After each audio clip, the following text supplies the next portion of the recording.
ውድ የቆሮንቶስ ሚዲያ ተከታታዮች በያላችሁበት ቦታ ሁሉ ሰላም እግዚአብሔር ከእናንተ ጋር ይሁን፣ አሜን። የኢትዮጵያ ኦርቶዶክስ ተዋሕዶ ቤተክርስቲያን እምነት ተከታዮች በሙሉ እንኳን አደረሳችሁ፣ እንኳን አደረሰን። በዛሬው ዕለት ደግሞ ታላላቅ በዓላትን ኩነት አካፍላችኋለሁ። ጥቅምት 30 ድርብና ታላላቅ በዓላት ዕለት ነው።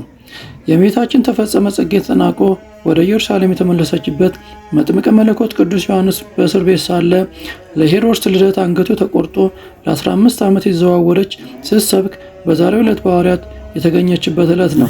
የጌታችን የኢየሱስ ክርስቶስ ወንጌል ቅዱስ ማርቆስ እንደጻፈ ቅዱስ ማርቆስ ወንጌልን ለመስበክ ከቅዱስ ጴጥሮስ ጋር ወደ ሮም ተጉዞ ቀዳሚ የወንጌል ጸሐፊ ሆነ። ማቴዎስ 2:20 ላይ የሕፃኑን ነፍስ የፈለጉት ሞተዋልና ተነሳ፣ ሕፃኑና እናቱንም ይዘ ወደ እስራኤል ሀገር ሂድ አለ። አዲስ አበባ ከተማ 6 ኪሎ አካባቢ በሚገኘው መንበረ ልዑል ቅዱስ ማርቆስና ቅዱስ ሚካኤል ቤተክርስቲያን ሌሊቱን ሊቃውንት በቤተክርስቲያን በያሬዳዊ ዜማ ወረብ ሲነጋ ታቦታቱ ከእንበ ክብራቸው ተነስተው ሕዝቡን ሲባርኩ፣ የሰንበት ትምህርት ቤት ደቀ መዛሙርት ዘማሪያን በዝማሬ ሲያገለግሉ፣ ከተለያየ አካባቢ የመጣው ሕዝበ ክርስቲያን በተገኘበት በድምቀት ተከበረ። ወንጌላዊ ቅዱስ ማርቆስ ጥቅምት 30 ልደቱ ነው። ቅዱስ ማርቆስ ትውልዱ ዕብራዊ ነው። ቤተሰቦቹ ግን ይኖሩ የነበሩት በሰሜን አፍሪካ ሲሪኒካ ወይም ቀሬና በተባለችውና በዛሬዋ ሊቢያ ምዕራባዊ ጠረፍ በተቆረቆረች ደማቅ ነበር። በወቅቱ የአካባቢው ሰዎች የቤተሰቦቹን ንብረት እየዘረፉ ቢያስቸግሩ ወደ ሀገራቸው መመለስ ችለዋል። ከአራቱ ወንጌላውያን አንዱ ከ72ቱ አርድእት እንዳንዱ የተቆጠረው ወንጌላዊ እና ሐዋርያው ስለሆነው ቅዱስ ማርቆስ ጥቂት ለማስታወስ ያክል ነው።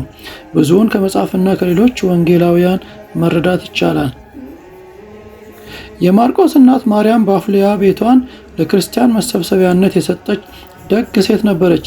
ጌታችንም የመጀመሪያውን የአዲስ ኪዳን ቁርባን ለሐዋርያት ያቆረባቸው በእርሷ ቤት የላይኛው ፎቅ ላይ ነበር። በበዓለ ሀምሳም መንፈስ ቅዱስ ለሐዋርያት የወረደላቸው በእርሷ ቤት ተሰብስበው ሲጸልዩ ነው።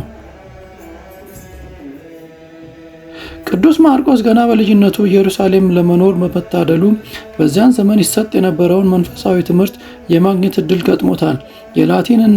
የላቲን የግሪክና የዕብራይስጥ ቋንቋዎችን አሳምሮ ያውቅ ነበር። ጌታችን መድኃኒታችን ኢየሱስ ክርስቶስ በይሁዳ አውራጃ የዘዋወረ ሲያስተምር ማርቆስ ገና ሕፃን ነበር። በምሴተ ሐሙስ ለሐዋርያት ወደ ከተማ ሂዱ፣ በማድጋ ውሃ የተሸከመ ሰው ታገኛላችሁ፣ ተከተሉትም በማለት ፋሲካን ሊያዘጋጁለት የመረጠውን ቤት እንዲያሳያቸው የጠቆማቸው ወጣት ቅዱስ ማርቆስን መሆኑን የቤተ ክርስቲያን ሊቃውንት ይመሰክራሉ። አንደኛ ጴጥሮስ 5:12 እየመራኋችሁና የምትቆሙባት ጸጋ እውነተኛ የእግዚአብሔር ጸጋ እንድትሆን እየመሰከርኩላችሁ የታመነ ወንድም እንደሆነ በቆጠርሁት በስልዋኖስ እጅ በአጭሩ ጽፌላችኋለሁ። በዚሁ ምዕራፍ 13 ላይ ከእናንተ ጋር ተመርጣ በባቢሎን ያለች ቤተ ክርስቲያን ልጄም ማርቆስ ሰላምታ ያቀርብላችኋል ይለናል። ከጌታችን ከመድኃኒታችን እግር ስር ተቀምጦ የሰማውንና የተማረውን ጽፏል።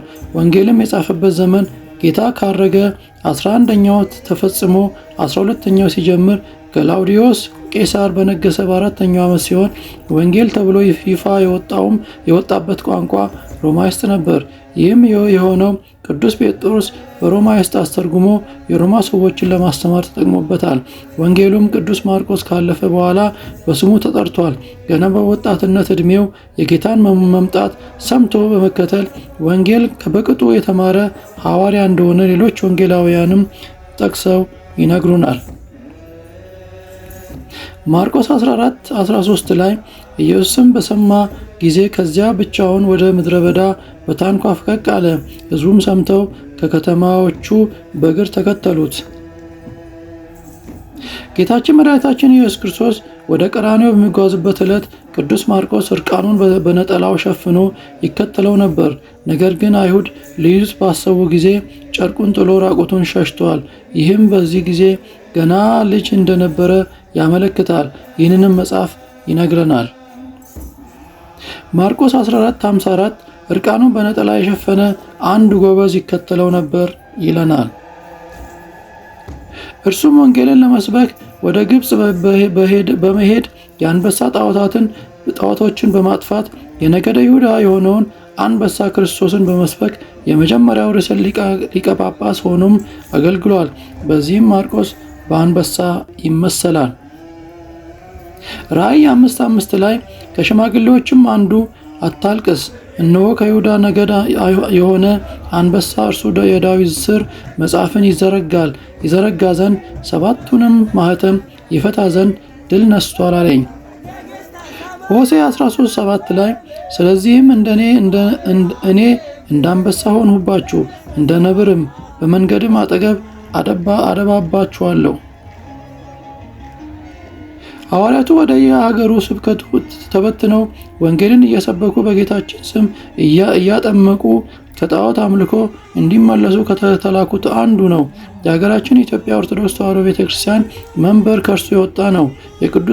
የቅዱሱ በረከት አይለየን፣ አሜን።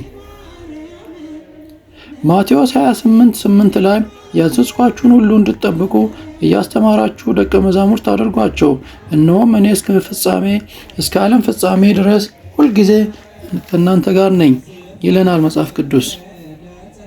ውድ ቤተሰቦች እንግዲህ የዛሬው በዓል ከፍ ያሉ ቅዱሳን አባቶች የሚከበሩበት የእናታችን የእመቤታችን የቅድስት ድንግል ማርያም ስደት ያበቃበት ጊዜም ነው። ቅዱስ ዮሐንስ ነው አንገቱም የተገኘችበት ዕለት ነውና ይህ ሁሉ ድርብርብ በዓል ስለሆነ ይህንን በዓል ምክንያት አድርገን ነው የምናከብረውና ሁላችሁም ከዚህ በዓል በረከት እንድትካፈሉ ጋብዛችኋለሁ። አብራችሁን ቆዩ። አብራችሁን ስለምትቆዩና ስለምትጋበዙ እጅግ አድርጌ አመስግናችኋለሁ። ያመሰው ይበለን፣ አሜን። ለዓለም ያበራ ወልደ ዋህድ ብለህ ዞረ ስትመሰክር መከራ ተቀበል ስለጌታ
የሰማዕታት አክሊል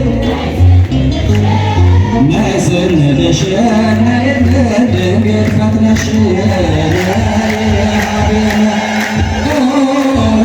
ድንግል ምስለ ወልድኪ መድኃኒነ ከመ ትባርኪ ላዕሌነ አሕዛብ ነገሥታት ይገዙልሻል የናቁሽን ሁሉ ይሰግዱልሻል የእግዚአብሔር ከተማ ድንግል ሆይ ጽዮን ይሉሻል ድንግል ምስለ ወልድኪ መድኃኒነ ከመ ትባርኪ ላዕሌነ በኃጢአት ወጥመድ ተይዘን ድረሽልን ከልጅሽ አንቺ አማልጅልን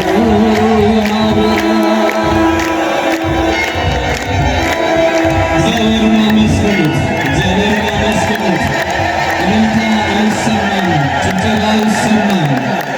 ብፁዕ ሕዝብ ዘየአምር ብሎ ያንን እግዚአብሔር ዳዊት እልልታን የሚያውቅ ሕዝብ የተወደደ ነው የከበረ ነው ይላል። እናንተ ደግሞ ያማንን በደሙ ያከበራችሁ ለቅዱሳኑ እነሆ በቃል ኪዳናቸው የጠበቃችሁ ስለሆናችሁ ደስ ብላችሁ ከፍ አድርጋችሁ እግዚአብሔርን አመስግኑት። በቃል ኪዳኑ ዓመታት እነሆ እየማረኩን ነው።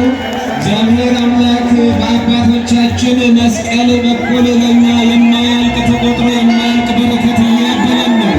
ደስ ይበላችሁ፣ እግዚአብሔርን አመስግኑት፣ እግዚአብሔርን አመስግኑት። አሁንም ወደ ዝማሬው አገልግሎት ይሆናል የሚወስዳችሁ። ዛሬ የምስጋና ቀን ነው። ዛሬ የዝማሬ ቀን ነው። እልል የማይሉ አንደበቶች፣ የማያጨበጭቡ እጆች ሊኖሩ አይገባም። ከወንድማችን ከዘማሪ ብዙአየሁ ጋራ በመሆን እግዚአብሔርን በዝማሬ በከፍታ እናመሰግናለን።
አባታችን የክህነት አባታችን የሆነው ቅዱስ ማርቆስን እነሆ ሐዋርያውን ወንጌላዊውን የምናከብርበት የሚያክል እነሆ የክህነትን አገልግሎት ያቆመልን እነሆ ከእግዚአብሔር ጋር የምንገናኝበትን ልዩ ምስጢራችንን የሰጠን ይህ ሐዋርያ ከእግዚአብሔር ተቀብሎ በእግዚአብሔር ፊት ቁሞ ጸንቶ የተገኘ ቅዱስ ማርቆስ ነው።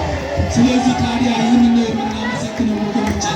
ዛሬ ነው በቅድስት ቤተ ክርስቲያን ተሰብስበን ሁሉን የሚያደርግ ሁሉን የሚሰራ